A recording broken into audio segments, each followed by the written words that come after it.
Benjamin Holladay earned his moniker as the Stagecoach King for his ventures in the transportation industry, particularly for establishing the overland stage route to California during the peak of the 1849 gold rush. Born in Nicholas County, Kentucky on October 19, 1819, to William and Margaret Peggy Hughes Holladay, Ben Holladay gained early experience in the transportation sector by assisting his father in leading wagon trains through the Cumberland Gap. In his late teens, he departed from home to journey along the Santa Fe Trail to Santa Fe, New Mexico. Subsequently, he made a home in Weston, Missouri, where he took on roles as a store clerk, acquiring first-hand business knowledge in goods and also as a liquor salesman and operator of a tavern. Additionally, in 1838, he acted as a courier for the state militia during the Mormon War. In 1840, he launched a tavern and hotel venture in Weston, which later became part of the McCormick Distilling Company. Presently, the distillery remains operational and boasts of being the oldest one in the country to run at its original site. Besides this, he engaged in multiple other enterprises such as a dry goods store, drugstore, meatpacking plant, and several farming properties. Additionally, he served as the inaugural postmaster of Weston. Holladay delved deeply into the transportation sector during the Mexican-American War in 1846, striking a deal with General Stephen Watts Kearny to furnish wagons and supplies to the U.S. Army. Post-war, he teamed up with Theodore W. Warner to haul goods to Salt Lake City, Utah, and vend them to emigrants heading west.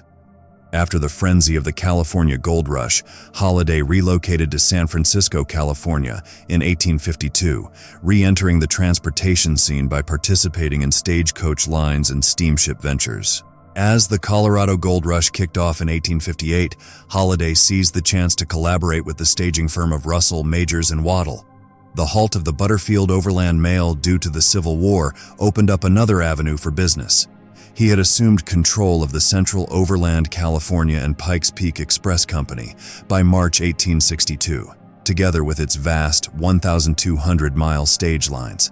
Securing the postal contract for mail service to Salt Lake City, Utah, he set up the overland stage route along the Overland Trail. He proceeded to enhance and widen the trail by adding more stations, acquiring a fleet of new Concord stages, and optimizing the various routes. By 1866, the Holladay Overland Mail and Express Company stretched from Atchison, Kansas to Denver, Colorado to Salt Lake City, Utah.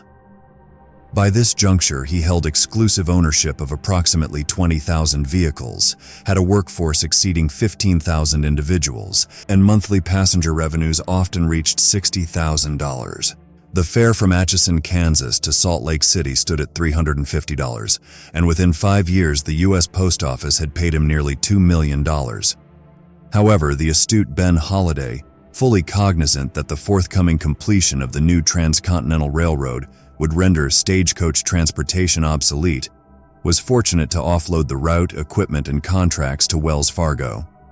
On November 1, 1866, he divested the company for $1.5 million in cash, $300,000 worth of Wells Fargo and company stock, and various other benefits. The overland mail service persisted for an additional 2.5 years along the Overland Trail until the Union Pacific and the Central Pacific Railroads converged at Promontory Point, Utah, in 1869, rendering stagecoach mail service unnecessary. Holladay relocated from San Francisco to Oregon in August 1868 to enter the railroad industry. He promptly orchestrated the construction of a railroad along the Willamette River by acquiring the unlawfully established Oregon Central Railroad of Salem.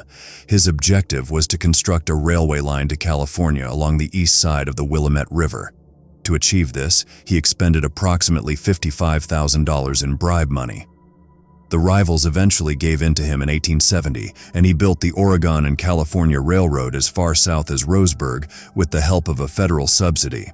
He additionally erected 2 sizable hotels, initiated Portland's inaugural horsecar line to link the ferry with downtown Portland, and managed the Oregon Steamship Company. Nonetheless, despite his diligent efforts and occasionally dubious business practices, Holladay saw the majority of his wealth evaporate in the stock market crash of September 1873. By 1876, he had fallen behind on his payments, and his backers assumed control of the railroad. He devoted his final years to navigating numerous legal battles concerning his intricate financial assets and passed away in Portland on July 8, 1887, at the age of 68. His final resting place was Mount Calvary Cemetery. Throughout his life, he ventured into gold and silver mining, meatpacking facilities, and various retail ventures. By the age of 50, he had acquired several mansions in New York, Washington, D.C., and Oregon.